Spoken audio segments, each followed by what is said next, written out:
સરકારને બદનામ કરનાર લોકો ને આસાની મુદ્દા પડી જાય. અમે ચૈતર ભાઈનો મુદ્દો તમે જુઓ ને, ભાઈ પાર્ટીને કોઈ લેવા દેવા કરો બાળકને કે સરકારને કોઈ લેવા દેવા કરી સરકાર સરકારી રીતના કરે, પાર્ટી રીતના કામ કરે. મેં કર્યું મારે મીડિયાના મિત્રો સમક્ષ, પાર્ટી સંગઠનનું કામ કરે છે, બૂથ લેવલ સુધી કામ કરે છે, વિચારધારા લોકોમાં યુવાનોમાં આપે છે. સરકાર 5 વર્ષે બજેટ આપે છે.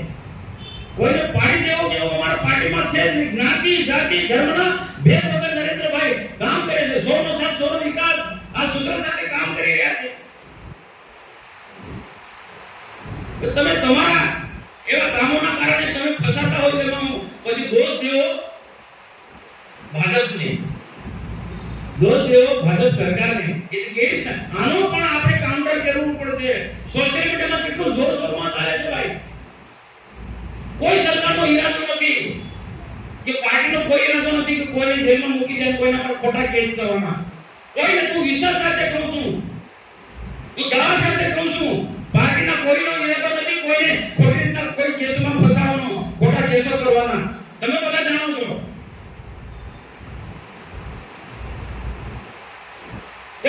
કોઈ સાથે ઘટના ઘટી હોય ને એ ઘટના પછી ફરિયાદ આપે તો પોલીસે તે ફરિયાદ કરવી પડે ને ફરિયાદ પછી કોર્ટમાં ચાલે. જજ તો તે ફરિયાદના આધારે એ જજમેન્ટ આપે ને. મેં પણ કીધું છે કે આ ચૈતરભાઈ માટે આટલા ટાઈમથી બધા કેસો ચાલતા હતા, 19 જેટલા કેસ કોર્ટમાં પેન્ડિંગ કેસ છે. આ ગોપાલ ઇટાલિયન બધા ઊંઘી ગયા હતા. અમારો 8 વકીલો ગુજરાતના 2 વકીલો દિલ્હીના વકીલો લાવે છે તો એ પહેલા ચાલતા હતા તે વખતે લાવવા હતા ને. મને દુઃખ છે કે 15-16 વર્ષની દીકરીને આજે પેલી બેન જેલમાં લઈને જાય. આપણે દુઃખ થાય, આપણે દુઃખ થાય. બીજી બધી બેનો ગણદાર બેનો આજે જેલમાં જાય એ આપણે દુઃખ થાય છે. પણ કાયદાનું કામ કોર્ટનું જજમેન્ટ છે ભાઈ. સરકારમાં હોય તો હમણાં હું જઈને કહ્યું પણ સરકારના હાથમાં થોડું છે. સદા પણ તમે જો કેટલું જૂઠાણું કેવું ચાલે છે અને રાજકીય સ્ટન્ટ કઈ રીતના કરે છે. આખો રાજકીય સ્ટન્ટ કઈ રીતના કરે આખા ગુજરાતની અંદર. આમ આદમી પાર્ટીના લોકો સરકારના માથે માગલા ધોવે, ભાજપના માથે માગલા ધોવે છે. તમે જુઓ આવું તો ક્યાં ભૂતકાળમાં જોયું નથી. કોંગ્રેસ વાળાએ આવું નહોતું કર્યું. સમાજને લોકોને ગેરમાર્ગે દોરી રહ્યા છે.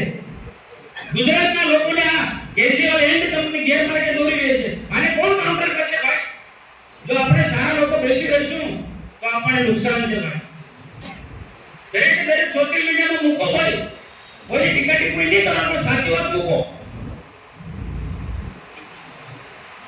ચૈતરભાઈ વસાવના ઓથા હેઠળ ચૈતરભાઈના નામે આમ આદમી પાર્ટીના નેતાઓ એમ આમ આદમી પાર્ટીને મજબૂત બનાવી રહ્યા છે.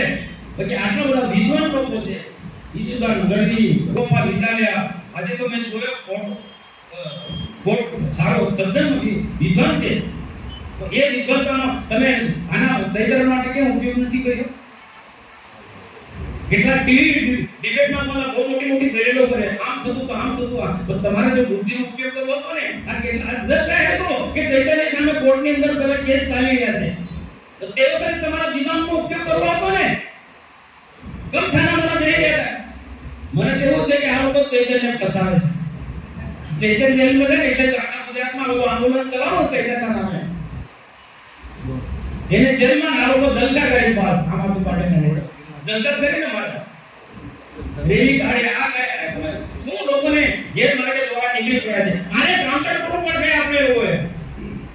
આપણે વિચારધારાની કરેલા લોકો જે છે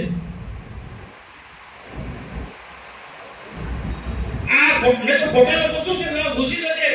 સજ્જન લોકોને આવનાર દિવસો તકલીફ થવાની છે, સારા માણસોને તકલીફ થવાની છે. નવા જૂઠા લોકો છે મીડિયાના પડતો. અરે ભલે નાનો મીડિયા તો પણ પેલા અડ્ડાવાળા મારી આવ્યો ને તિલક વાળા આ ખોટું કહેવાય ને. કારણ બીજા મોટા મીડિયા વાળાને બી મારે છે, મોટા મીડિયા વાળાને બી મારે અને હવે ત્યાં આગળ તમને બી મારે. એ આવા લોકો સામ્રાજ્ય વધી જાય તો શું થાય?